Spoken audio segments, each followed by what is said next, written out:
Assalamualaikum warahmatullahi wabarakatuh. Perkenalkan, nama saya Aura Melati dari Prodi Keperawatan Pangkal Pinang. Di sini saya akan menjelaskan tentang sejarah keperawatan.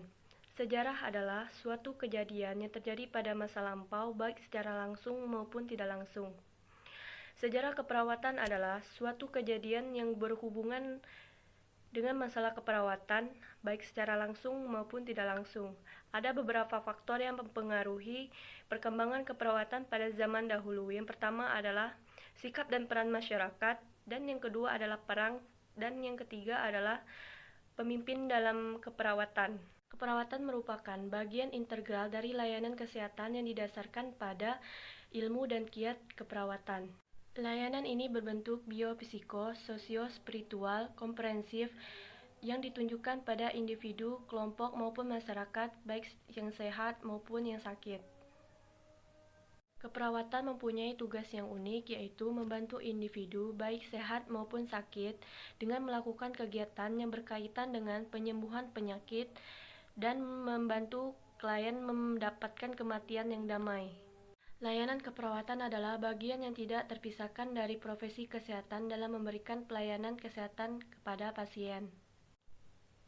Selanjutnya, perawat adalah profesi mandiri yang mempunyai hak memberikan layanan keperawatan secara mandiri dan bukan sebagai seorang profesi pembantu dokter. Sejarah dan perkembangan keperawatan di dunia ditandai dengan lahirnya tokoh yang membawa perubahan dan berpengaruh besar terhadap praktik keperawatan. Perkembangan keperawatan di benua Asia, di Timur Tengah, khususnya di negara Arab, perkembangan keperawatan telah berkembang pesat di sekitar abad 7.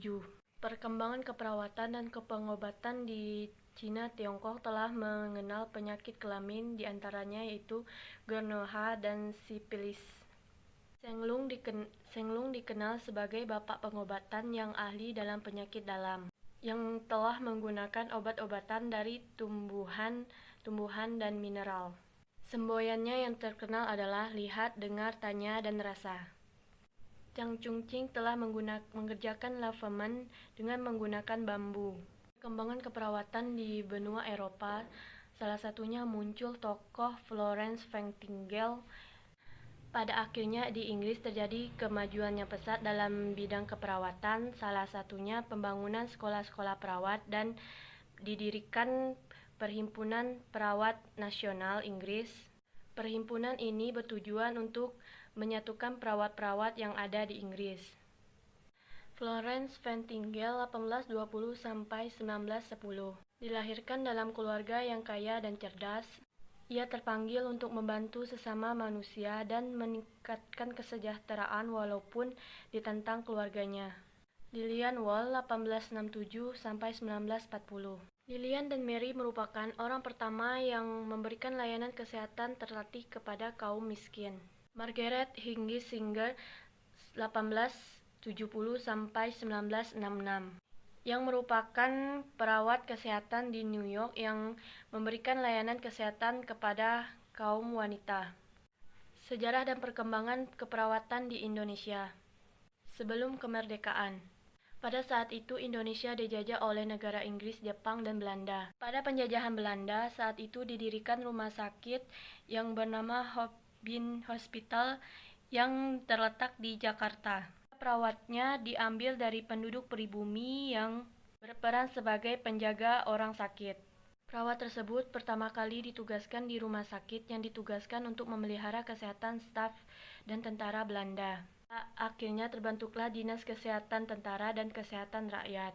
Ingat, tujuan pendirian rumah sakit itu adalah untuk kepentingan Belanda, maka tidak diikuti perkembangan dalam perawat. Pada masa penjajahan Inggris, pada masa ini upaya perbaikan di bidang kesehatan dan keperawatan mulai berkembang cukup baik. Setelah kemerdekaan, pada tahun 1949 telah banyak didirikan rumah sakit dan balai kesehatan. Tahun 1952 didirikan sekolah perawat. Tahun 1962 telah dibuka pendidikan perawat setara dengan diploma. Pada tahun 1985 pertama kalinya dibuka pendidikan keperawatan secara sarjana di Universitas Indonesia. Dan beberapa tahun kemudian diikuti berdirinya pendidikan keperawatan setara S1 di berbagai universitas di Indonesia. Dengan berdirinya pendidikan keperawatan setingkat diploma, S1, maupun doktoral, profesi keperawatan kini berkembang pesat menjadi profesi mandiri dan tidak lagi bergantung dengan profesi yang lain. Sejak tahun itu, profesi keperawatan telah diakui oleh profesi lain.